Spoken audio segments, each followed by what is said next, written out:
All right, let's dive into one of history's all-time greatest rivalries. We're talking about a century-long slugfest between two ancient superpowers. This wasn't just a war, it was a total clash of civilizations that would literally decide the fate of the entire Western world. So the big question on everyone's mind back in the 3rd century BC was this.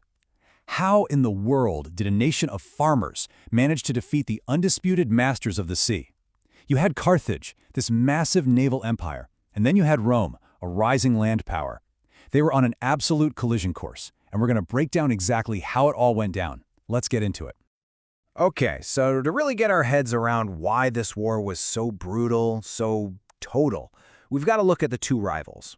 I mean, these weren't just two countries squabbling over territory. They were, at their core, two completely different ideas of what an empire even was. And you can see just how different they were. On one hand, you've got Carthage. Think of them as a massive maritime empire founded by Phoenician merchants. Their whole world, their whole identity was built on the sea. They controlled all this incredibly rich trade, silver, tin, you name it, from ports all over the Mediterranean. These guys were born and bred sailors and traders. And then you've got Rome. Totally different vibe. A republic of tough-as-nails farmers and soldiers. These guys were a land power, through and through, and they were fueled by this incredible patriotism, this fierce determination you just didn't see anywhere else. See, for a Roman, being a citizen meant you were a part of the republic. You had skin in the game, land to defend, a say in what happened. That created this unbreakable bond. So even though they had treaties, you just knew, as they both got bigger and bigger, a clash was coming. The Mediterranean just wasn't big enough for the both of them. So the first big flashpoint, the place where it all kicks off, is the island of Sicily. And this immediately puts Rome in a really tough spot.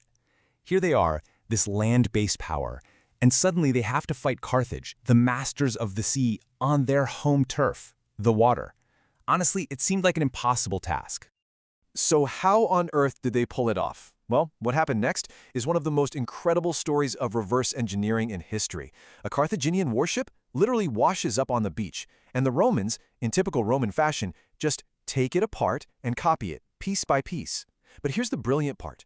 They didn't just copy it. They added their own special trick, a massive boarding bridge they called a corvus. It was basically a giant gangplank with a spike that would slam down onto an enemy ship, locking them together. This allowed their unstoppable soldiers to just storm across and fight hand-to-hand. They turned a sea battle into a land battle on water. It was absolute genius. And from that one single ship, they built an entire fleet. And then, you're not going to believe it, they beat the Carthaginians at their own game. And Rome's victory was absolutely decisive. They took control of Sicily, Sardinia, and Corsica. But, the way they won, the harsh terms they imposed, it didn't really end the rivalry. All that humiliation just sowed the seeds for round 2. For Carthage, this defeat wasn't the end. Oh no. It was the beginning of a long, simmering quest for revenge. And that burning desire for revenge, it'll become the mission of one single family, a dynasty of military masterminds who are about to become Rome's worst nightmare, the Barcas. It all started with Amilcar Barca. He was the general who went to Spain and carved out a whole new power base for Carthage.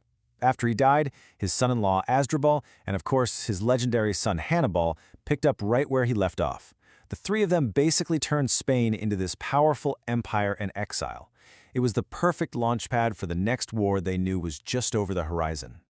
And the spark that finally lit the fuse for the second and most famous Punic War, it happened at a city called Saguntum.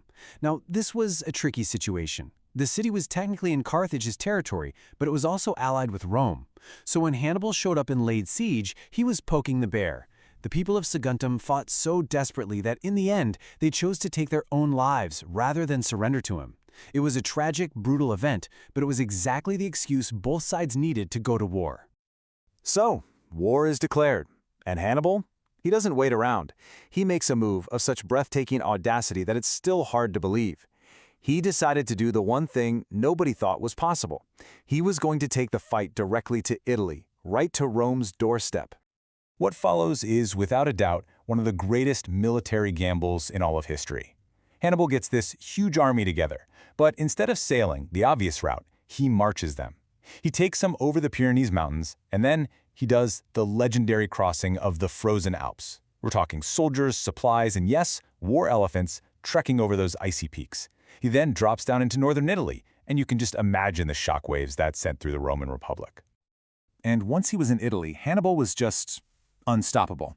He racked up victory after victory against the Romans, and it all led to his masterpiece, the Battle of Cannae. It was a brilliant trap. Even though he was outnumbered, he put his weakest soldiers in the middle.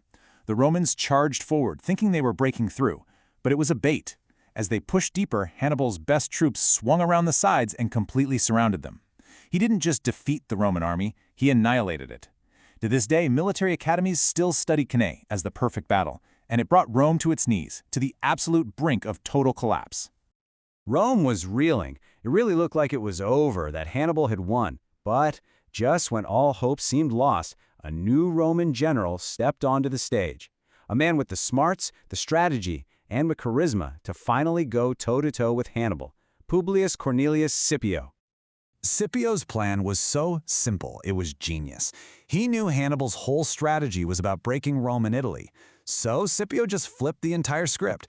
He said, forget fighting him in Italy. Instead, he took the war back to Spain. He went straight for Carthage's main supply base, capturing their cities and, most importantly, cutting off all the men and money that Hannibal desperately needed. And it worked. Starved of reinforcements and supplies, Hannibal had no choice. He had to leave Italy and go back to Africa to defend Carthage itself. This sets up the final showdown, the Battle of Zama. And Scipio, who had studied Hannibal for years, had a trick up his sleeve for those famous war elephants. He just told his soldiers to open up lanes in their formation. The elephants charged right through the gaps, completely harmless. It was incredible. Scipio defeated Hannibal's army, and with that, the Second Punic War was over. Rome was now the undisputed master of the Mediterranean. But for Rome, even that wasn't the end of it. For the next 50 years, there was this lingering paranoia. Powerful senators like Cato the Elder would end every single speech, it didn't matter what it was about, with the same chilling phrase, Carthago delenda est, Carthage must be destroyed.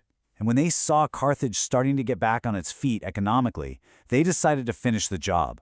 They launched a third Punic War. But this wasn't about territory or power. This was a war of pure annihilation. They set the city on fire for 17 straight days, tearing it down stone by stone. And then, just to make sure, they supposedly sowed the fields with salt so that nothing would ever grow there again. You know, the Punic Wars are just this terrifying reminder of what total war really looks like. This wasn't just a victory for Rome. It was the complete and utter eradication of an entire culture, an entire way of life. And it just leaves you with this really haunting thought. What happens when a rivalry gets so intense, so absolute, that one side decides the other just can't be allowed to exist at all?